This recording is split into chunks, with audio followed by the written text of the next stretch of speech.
Good afternoon and welcome. My colleagues at the Federal Reserve and I are dedicated to serving the American people. We do this by steadfastly pursuing the goals that Congress has given us: maximum employment and stable prices. We're committed to making the best decisions we can based on facts and objective analysis.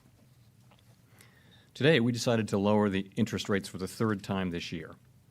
We took this step to help keep the U.S. economy strong in the face of global developments and to provide some insurance against ongoing risks.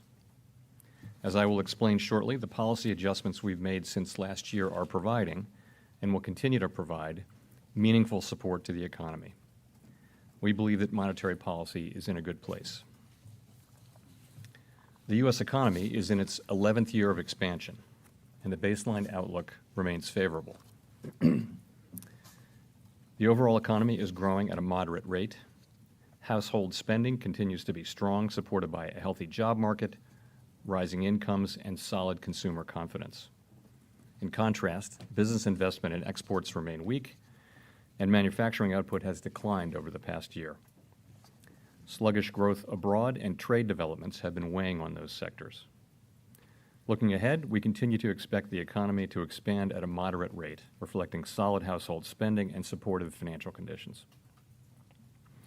The job market remains strong. The unemployment rate has been near half-century lows for a year and a half. The pace of job gains has eased this year, but has remained solid. We had expected some slowing after last year's strong pace. Participation in the labor force by people in their prime working years has been increasing, and wages have been rising, particularly for lower-paying jobs. People who live and work in low- and middle-income communities tell us that many who have struggled to find work are now getting opportunities to add new and better chapters to their lives. This underscores for us the importance of sustaining the expansion so that the strong job market reaches more of those left behind. Inflation continues to run below our symmetric 2% objective. Over the 12 months through August, total PCE inflation was 1.4%, and core inflation was 1.8%. Inflation pressures remain muted, and indicators of longer-term inflation expectations are at the lower end of their historic ranges. We're mindful that continued below-target inflation could lead to an unwelcome downward slide in long-term inflation expectations. However, against the backdrop of a strong economy and supportive monetary policy, we expect inflation will rise to 2%.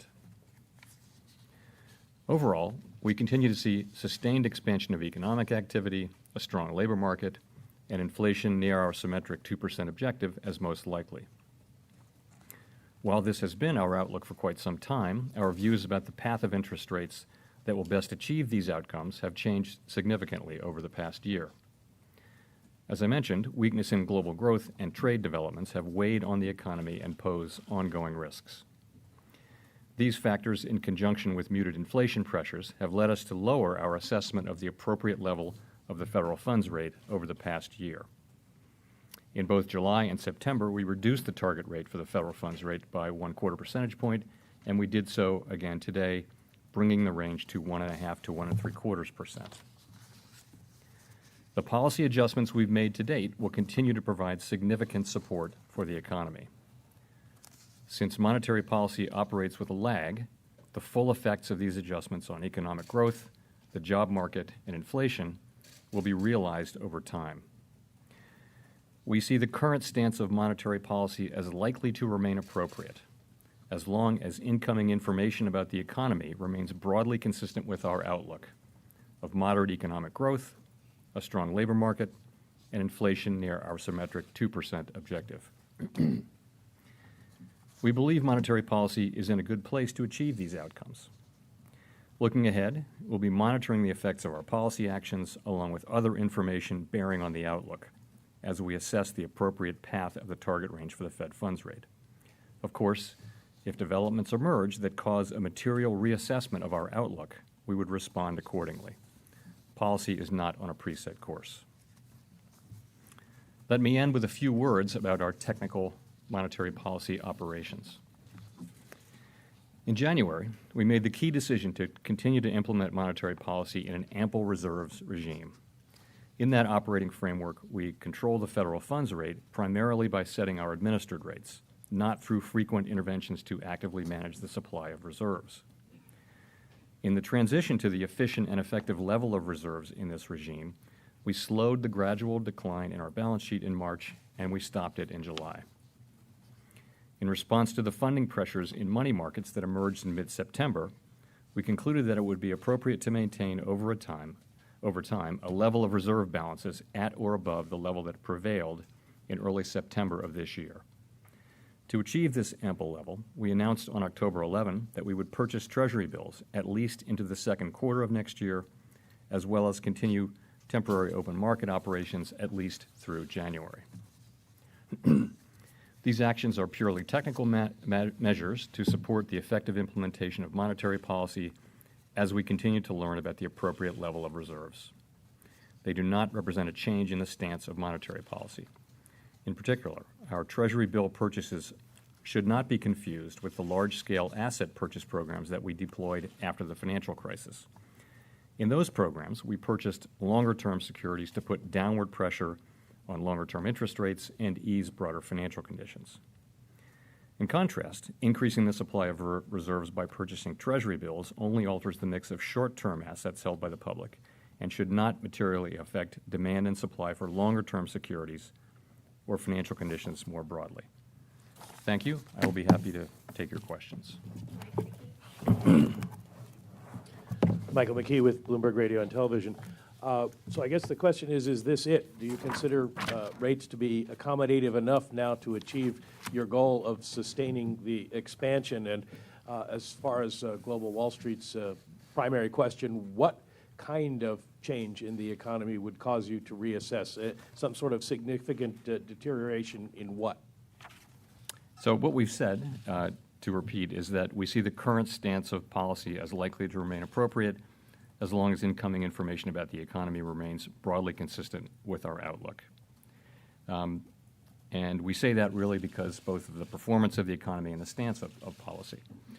The performance of the economy has been, particularly the household sector, has been strong, has been resilient, with low unemployment, attractive levels of job creation, wages moving up, labor force participation moving up, household confidence, and solid gains in many measures of consumer spending. The manufacturing sector, particularly manufacturing and also investment in exports, have been weaker, but overall we've seen moderate growth, a strong labor market, inflation moving up. We see the outlook as for more of the same. We also see the risks to the outlook as perhaps having moved in a positive direction over the course of this intervening period, although some things remain to be seen. So that's the economy. Turning to policy, we've moved the stance of policy over the course of the year to a more accommodative stance. And after cuts at the last three meetings, the federal funds rate is now in a range between 1.5% and 1.75%. We feel that policy is well positioned to support the outlook that I described. So you ask what it would take, to move, and as I mentioned, we're going to be watching all factors, and if developments emerge that cause a material reassessment of our outlook, we would respond accordingly. But that's what it would take, a material reassessment of our outlook. If I could follow up, if the markets decide that you need to cut rates again, will you be forced to follow? We'll be looking at a full range of data about the economy and about the risks to the risks to the outlook. And I've given you a sense of what our outlook is. It's for moderate growth, a strong labor market, and inflation near our 2% objective. If something happens to cause us to materially reassess that outlook, that's what would cause us to change our views on the appropriate stance of policy. Heather? Hi, Heather Long from the Washington Post. You just said that the risks to the outlook are moving in a positive direction. I'm wondering if you could specify, is that on trade or are there other matters? This morning, we obviously learned that we've now had 2 quarters of contracting business investment, which would seem to be moving the outlook in the other direction. So in terms of risks, what I was referring to there, the principal risks that we've been monitoring have been really slowing global growth and trade policy developments, as well as muted inflation pressure. So I was really referring there to trade developments. We have that Phase 1 potential agreement with China, which, if signed and put into effect, could have the effect of reducing trade tensions and reducing uncertainty, and that would bode well, we think, for business confidence and perhaps activity over time. So that has the potential for being an improvement in the risk picture. Brexit, I would say as well, it appears that the risk of a no-deal Brexit seems to have materially declined. I think on both situations, there's plenty of risk left, but I'd have to say that the risks seem to have subsided. You ask about business investment, and that's right. Business investment has been weak, and today's reading was weak as well, and it was broad across equipment and other parts of all parts of business fixed investment were weak. That's consistent with what we've seen, but that's the economy we've had this year. What we've had is an economy where the consumer is really driving growth, and personal consumption expenditures were almost 3% in this quarter, in this first reading for the quarter. So overall, we see the economy as having been resilient to the winds that have been blowing this year. Can I just follow up quickly? I mean, there's this concern that I sometimes hear that with businesses have cut investment, and are they going to turn around and cut employment, sort of if they continue to be concerned. Can you give a sense of how the committee is thinking through that possibility? Yes, so that is a risk. That's a risk that we've been monitoring, but we don't see it yet. We don't see rising initial claims or layoffs or anything like that, but the risk you mentioned of the weakness in the manufacturing and export and business investment parts of the economy getting into the consumer side of the economy. We really don't see that. What we continue to see is good job creation. Unemployment has declined again, and the household survey is now at a 50-year low, has been at very close to 50-year lows for 18 months now. So it's a very positive. The consumer-facing companies that we talk to in our vast network of contacts report that consumers are doing well and are focused on the good job market and rising incomes, and that's their principal focus. So that is the thing that's pushing the economy forward, and it doesn't seem to have been affected so far by weakness in the other areas.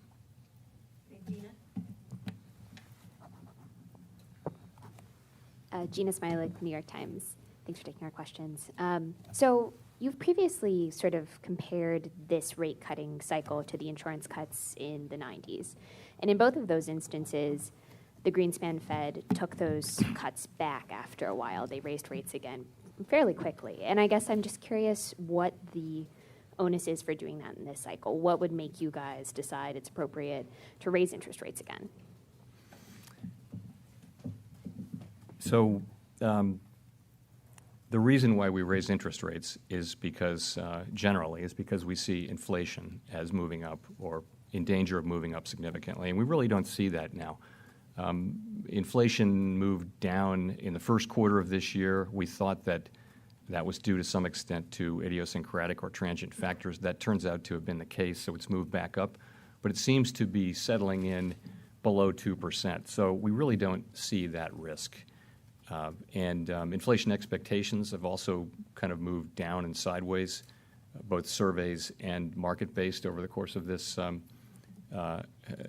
of really the recent months. And we think that inflation expectations are very important in driving actual inflation, and we're strongly committed to achieving our 2% inflation objective on a symmetric basis. We think it's essential that we do that. So we're not thinking about raising rates right now. There obviously will be times in the future where that will be appropriate. What we're really thinking now is that our current stance of policy is appropriate and will remain so as long as the outlook is broadly in keeping with our expectations. Steve Leisman, CNBC. Mr. Chairman, I'm not to make light of it, but I'm a little bit, I don't know if you can help me out with the appropriate understanding of the word appropriate here. So the statement says that the committee is going to monitor the implications of incoming information for the outlook as it assesses the appropriate path of the target range. That tells me you could go either way. You came in and you used the word appropriate, that the current rate is likely to remain appropriate, which means you're on hold. So how do I walk away from this, and what should we walk away from this believing what appropriate means? Are you on hold and need to be proved wrong that you should remain on hold, or is it really you could go either way here? Thank you. So we think that the current stance of policy is likely to remain appropriate, as long as incoming information about the economy is broadly consistent with our outlook, which is a positive one of moderate economic growth, strong labor market, and inflation moving close to 2%. That's what we're saying about that. We also say, of course, if developments emerge that cause a material reassessment of that outlook, we would respond accordingly. So that's really how we're thinking about it. I can't point to one data point or one thing that would change our minds. It would be a reassessment of, a material reassessment of our overall outlook, which is what I described. I'm sorry, just to follow. Why isn't the phrase likely to remain appropriate in the statement if that's the sense of the committee? Well, there's a lot of practice and science and history in terms of how much you put in the actual post-meeting statement as opposed to what we say in the press conference statement. It's a it's a judgment call. I'm saying it now, so. Nick. Thank you, Nick Timmeros with the Wall Street Journal.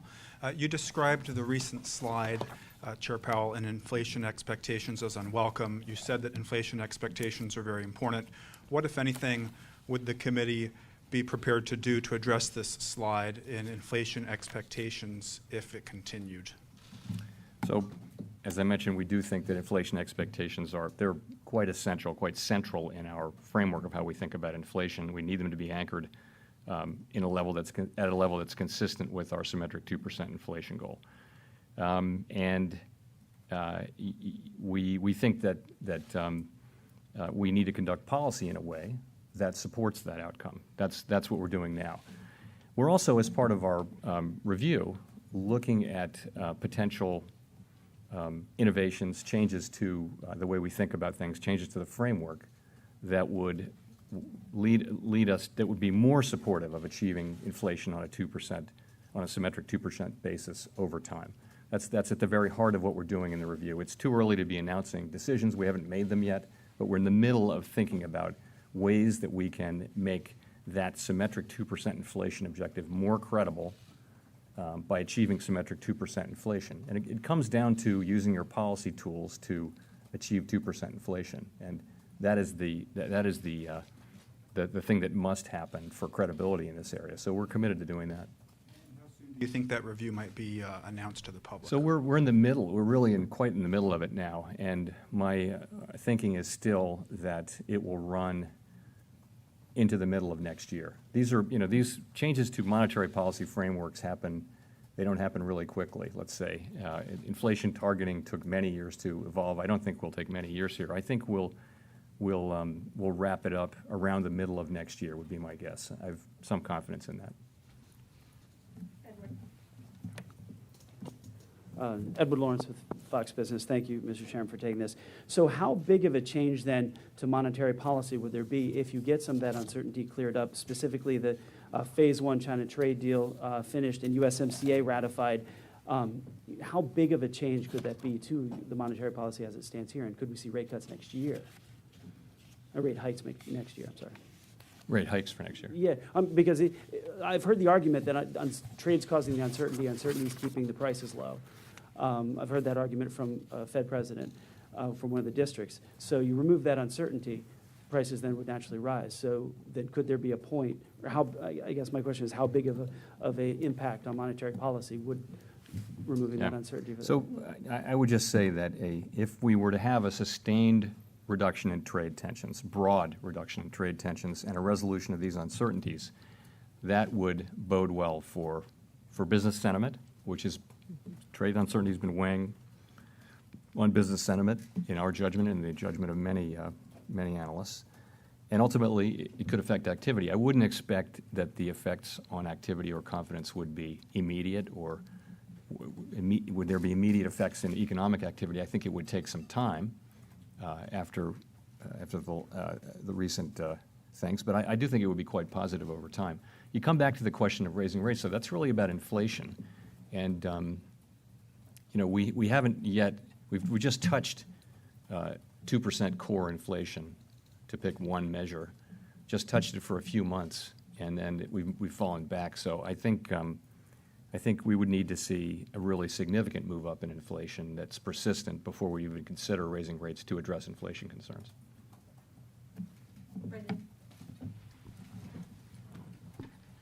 Brendan Greeley, the Financial Times. The other thing you've talked about in this review is the gains that a super high-pressure labor market have, particularly for the communities that you're talking about. You mentioned it just now when you were talking.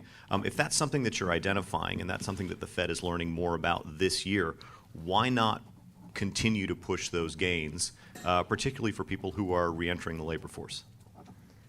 Well, I think we're doing that. I mean, I think we're keeping. I think we've made very substantial adjustments to policy over the course of this year. If you think about it, we entered the year expecting some further rate increases. We went to patient. Now we've done 3 rate cuts. It's a very substantial shift, and the effects of it will be felt over time. So we feel like that those shifts are appropriate to support exactly the outcomes you're talking about, which are a continuing strong labor market, continuing strong job creation. So if you were to describe the shifts that you've made so far, it wasn't just about trade uncertainty. It was about specifically these kinds of high-pressure labor gains that you've talked about. Well, no, it was. So we've said it was about 3 things. It's been about the slowing global economy. You have a synchronized slowdown in economic activity around the globe. It's been building for just about 18 months now, and that's having an effect on U.S. activity. That's part of the weakness in manufacturing, export, and business investment. We've had trade policy uncertainty, which we think also has been weighing on activity and investment and sentiment. And we've had inflation, which we've called out the risk of inflation running persistently below 2% as a risk that we needed to address. So we've been doing it to address all of those things. I would say the gains in the labor market have been great to see. It's particularly the fact that people at the lower end of wages have been getting most of the benefit of most of the wage gains in the last couple of years. That's a great thing. You know from our Fed Listens events that we've been hearing from people who live and work in low and moderate income communities that this is the best labor market they've seen in their lifetime, things like that. And by the way, that there's still so many people who are still not in the labor market yet, and that there's just a lot more good that can be done there. At the same time, we have to think about the whole economy. And but yes, those gains are very positive. We do call them out. They are a reason for us to want to extend the expansion, and that's something we're committed to doing. Victoria.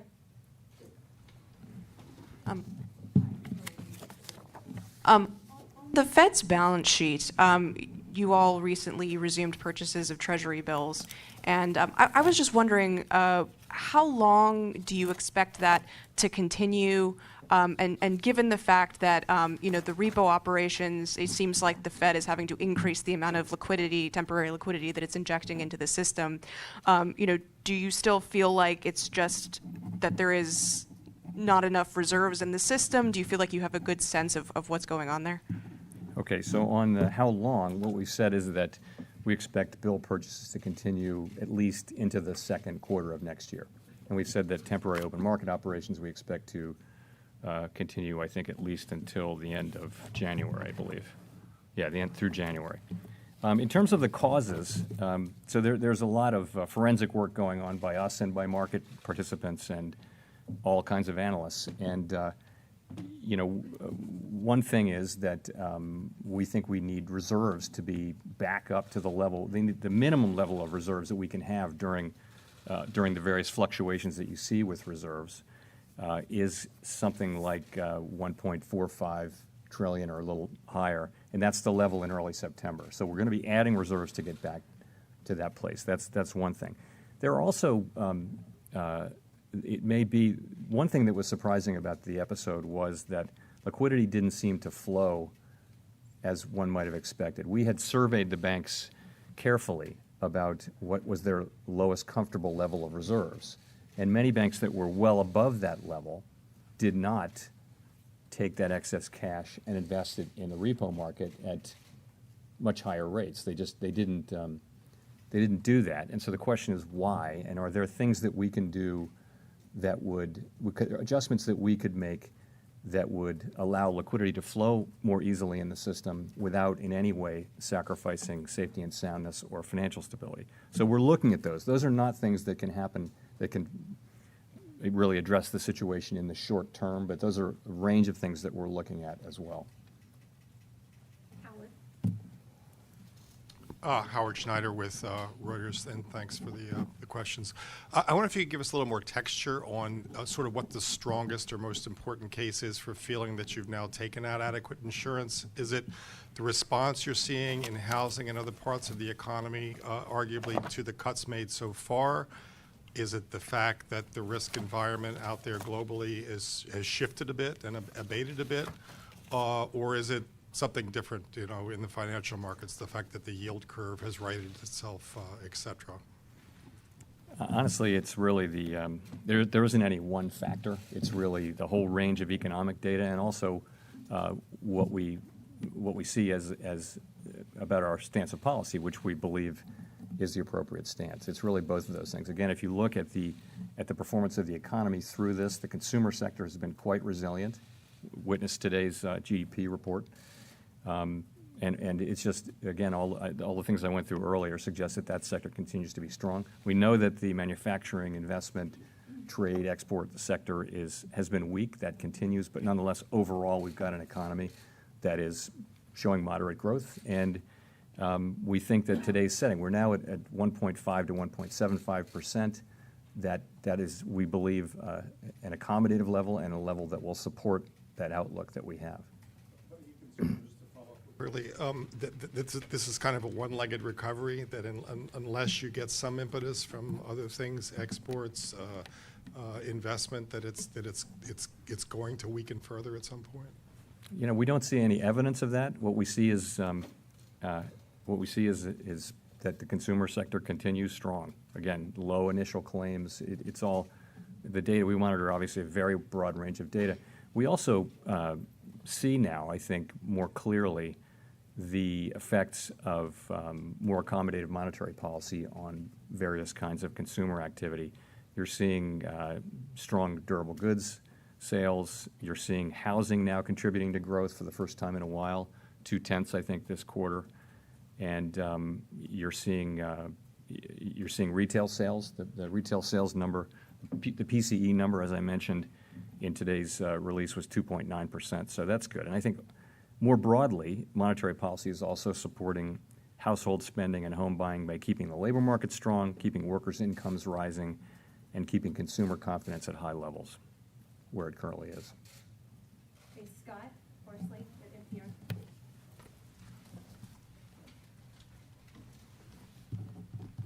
Thank you, Mr. Chairman. You're just talking about how the lower rates have affected consumer behavior. Is there a concern that there's just less potency on the business investment side, that you're, in effect, pushing on a string? Well, I think monetary policy works through the channels that we understand. I think the effects are clear in what we think of as the interest rate sensitive sectors, which are some of the ones that I mentioned. I think interest rates are a factor in business investment, but I don't believe they're the main factor, a main driver.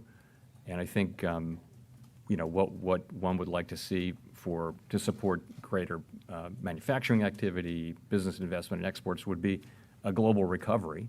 And there's a lot of monetary policy accommodation and some fiscal accommodation, maybe, in the global economy now. Not here, but perhaps elsewhere. And that should support growth in the global economy. And again, resolution of our trade issues would contribute to that over time as well. Chris. Thank you. Chris Rugaber at Associated Press. You mentioned Fed Listens a couple of times, and what you've heard from people there about how it's benefited disadvantaged or lower income workers, the hot job market we have. Has the Fed thought about institutionalizing something like Fed Listens and maybe taking in some of this input from people that you don't always hear from? Things like the Beige Book focus on businesses. Has there been thought of bringing in folks, say, from community groups more regularly? Thank you. We think that Fed Listens has been a great success for us, and I'm sure we will repeat it. In fact, I would imagine that this entire monetary policy review will become institutionalized and be done every few years. I would say this, in the Beige Book, we talk to educational institutions, healthcare institutions, community groups, labor groups. It's not just businesses. And by the way, all of those groups are also represented on the boards of our regional banks. We also meet quite regularly at the board with representatives of low and moderate income communities. And so we're very conscious of, that we represent all Americans, and we need to hear all of their perspectives. That's why we talk about how low the unemployment rate is, the aggregate unemployment, but we also talk about groups that haven't experienced that yet. And so we try to remind ourselves that we serve everybody. Steve Matthews. Steve Matthews with Bloomberg. You mentioned housing and today's GDP data. When you look at that, do you believe that you have achieved a soft landing or are achieving a soft landing in the sense that we're moving to trend growth for the rest of the year and next year? So that is our outlook overall is for moderate growth of around 2%, which is pretty close to trend. That's our outlook. Could be better, could be worse. You never say you've achieved it, but that's our outlook. And we feel like our current stance of policy is appropriate as long as that remains broadly our outlook. Donna, and then Greg. Donna Borek with CNN. Chair Powell, setting aside market expectations for today's rate cut, obviously 97% sort of expected that this would happen today. Can you tell us a little bit more about the rationale behind moving at this particular meeting as opposed to waiting 6 weeks and cutting in December? And if there was any discussion about that around the table? Thanks. Yeah, I think this seems to be the right movement. You can see that we had our usual range of perspectives, range of views, but in the end we had a strong vote in favor of this action. I strongly believe it's the right action. I strongly believe that the actions we've taken over the course of this year have been the right things to do for this economy and are supporting economic growth and will do so in the future. Okay, Greg. Thank you. Greg Robb from MarketWatch. Chairman Powell, it seems that the differences all across the country, that there are different regions are reacting differently to the China trade, and some regions are much weaker than others. There's this urban versus rural divide, the coasts versus the middle of the country. How does that factor into your policy decisions? Monetary policy is famously a blunt instrument, so we can't raise interest rates someplace and lower them other places. But we're very conscious. The first thing to know is to understand that, and we've called that out, as you I'm sure know, in one of our recent monetary policy reports to Congress, the sort of rural-urban disparities in employment, in growth, in all kinds of things, in health outcomes. It's a big and growing set of differences. We don't really have the tools to address that, but we call things out that are important to our economy that we may not have the right tools to best address them, but we call them out because we're spending all of our time with the economy, and those are issues that maybe have to be addressed by legislatures and at the national level and at the state level. Okay, Don, Could and I then follow? Virginie. Sorry, could I follow? Quick, sorry. Just so are you asking Congress to do something now, or will you ask them to do something down the road? Thank you. I'm not asking Congress to do anything right now. I sometimes have noted that it would be appropriate. I put it this way. We do what we do, which is we're assigned a job, which is maximum employment and stable prices. We do financial stability. We do bank regulation. The U.S. economy faces significant longer-term challenges around potential growth, around labor force participation, around disparities of income and wealth, around all kinds of things. And those are issues for Congress. They're not issues for us. But if you really want the U.S. economy to be all it can be and raise the potential growth rate of the United States, you need proper monetary policy. But really, it isn't monetary policy. Really, it's fiscal policy that supports, inclusive growth.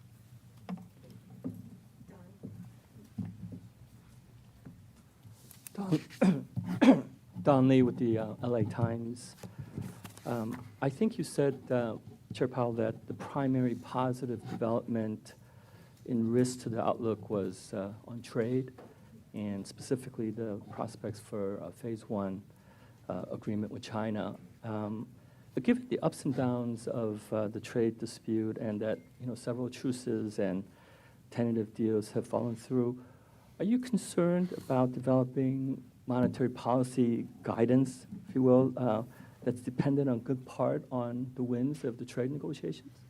Yeah, I don't. That's not how I would characterize it. I noted that it may be that there's been progress there toward away from bad outcomes and confrontational outcomes, and it seems like there's the makings of a possible settlement there. I didn't say we're baking that in or anything, but I'm just noting that that's the case. As with Brexit, it's still quite uncertain what will be the result of the election and what the ultimate result will be. But I would say that the tail risk of a non-negotiated, no-deal Brexit seems to have decreased. Just as I would say that the situation in our trade negotiations with China seems to have taken a step closer to resolution. That's all I'm saying. If the phase one agreement then doesn't work out, then would we be back at making monetary policy that would? That's one factor among many factors that factor into our assessment of the outlook. And if things happen that cause us to materially reassess the outlook, change our assessment of the outlook in a material way, then we would act accordingly.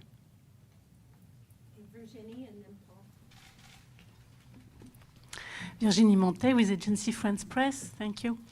The Fed has pointed out many times in the past the rising inequality over those past decades and how that could be a factor behind a sluggish growth.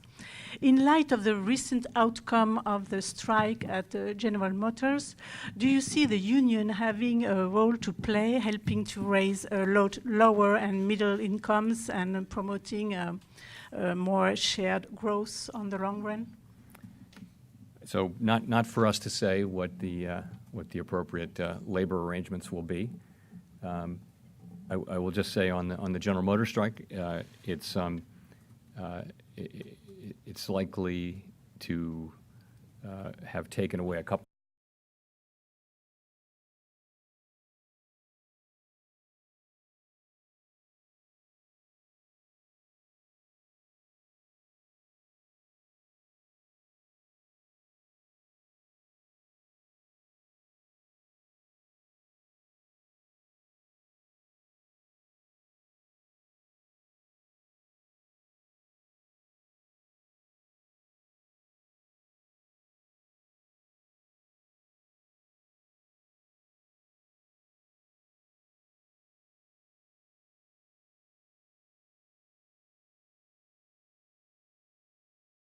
Back up so that reserves move up and down with some volatility. We don't want them to move below the level they were at in the beginning of September, which is, again, between 1.45 and 1.5 trillion. That's the main thing. That's the first thing. And we're on a path to do that between our temporary open market operations and also our bill purchases.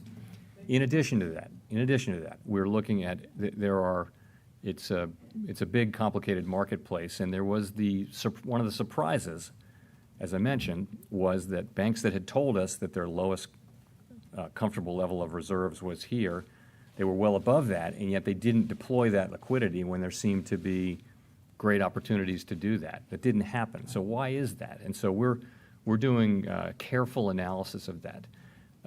You ask, would we lower capital or liquidity requirements because of this? I don't think so. I don't think that's where this goes. I think where it may go, though, is to look at, for example, intraday liquidity, which used to be a common thing. It used to be a common thing for banks to have intraday liquidity from the Fed, what are called daylight overdrafts. That's something we can look at. Also, there are just a few technical things that we can look at that would perhaps make the liquidity that we have, which we think is ample in the financial system, move more freely and be more liquid, if you will. And those are things we would do, but only if we can do it without compromising safety or soundness or financial stability. Now to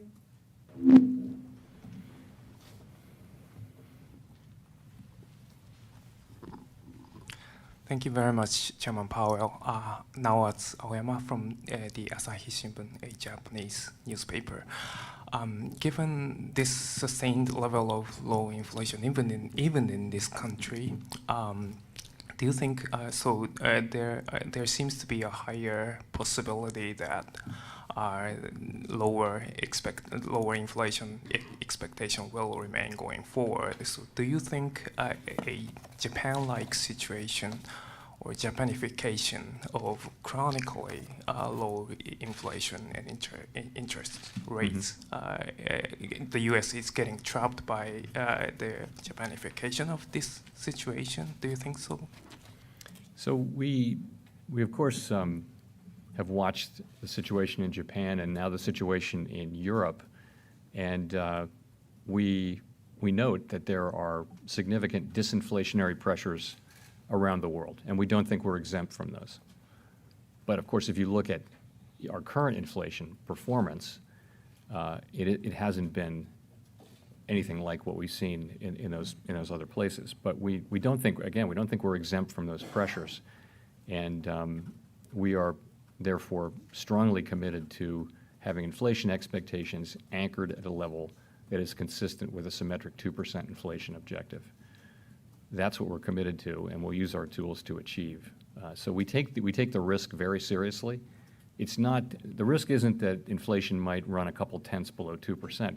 The risk is that what we've seen is other economies getting on a disinflationary path that it's been very hard for them to get off. Once inflation expectations start sliding down, inflation moves down, you have the interest rates move down as well because there's an inflation component in interest rates. And we think the right thing to do is to do what we can now to hold and really move inflation expectations up so that they're squarely and firmly anchored at a level that's consistent with 2% inflation. Okay, Brian. Hi, Brian Chung with Yahoo Finance. Another type of balance sheet question, but not necessarily focused on the repo crunch. There was a discussion before that maybe we should move, or rather the Fed should move to a more neutral balance sheet, trying to remove some of the agency mortgage-backed securities that are on the balance sheet and maybe replace them with shorter-term treasuries. I haven't really heard an update on the composure or the composition of the balance sheet for right now. I'm just wondering if the Fed is actively thinking about that right now, and if so, when we might expect to hear something on that. It's an issue, but it's not an issue that we're currently working on or reaching a decision or anything like that. The question of the longer run maturity composition of the balance sheet is a big one, and it's one we'll return to over time, but not imminently. Okay, Vivian with the BBC for the last question. Chairman Powell, this morning the President tweeted that we're seeing the greatest economy in American history. I just wondered, as the chair of America's central bank, what you made of that characterization. I am going to maintain my longtime practice of not commenting on anything any elected official would say. But thank you. Thank you. Thanks very much.